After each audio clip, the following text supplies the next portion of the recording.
প্রকৃতি যখন গ্রীষ্মের তাপ পেরিয়ে বর্ষার প্রথম স্নানে সিক্ত হয়, তখন ধরিত্রী ধারণ করেন নতুন সৃষ্টির সম্ভাবনা।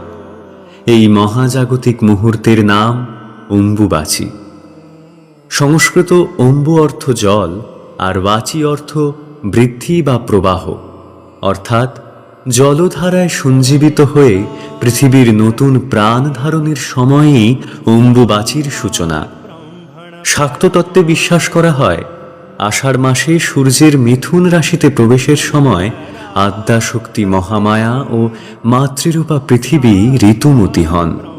এই সময়কে বলা হয় অম্বুবাচীর কাল, যখন সৃষ্টি নিজেই এক গভীর সাধনায় নিমগ্ন হয়। শাস্ত্র বলে, এই কয়েকদিন দেবীকে নির্জন পরিবেশে রাখা হয়, কারণ তিনি অশুচি নন, তিনি বিশ্রামরত সৃষ্টি শক্তি।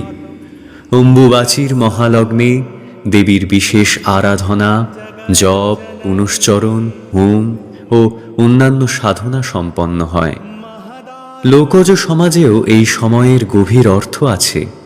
কৃষিজীবী মানুষের কাছে এটি ভূমির বিশ্রামের সময়, তাই জমি কর্ষণ, মাটি আঘাত করা নিষিদ্ধ। নারী শক্তি, উর্বরতা এবং প্রকৃতির চক্রের প্রতি সম্মান জানানোর এক প্রাচীন প্রথা এটি। তবে অম্বুবাচীর মূল শিক্ষা ভয় নয়, শ্রদ্ধা।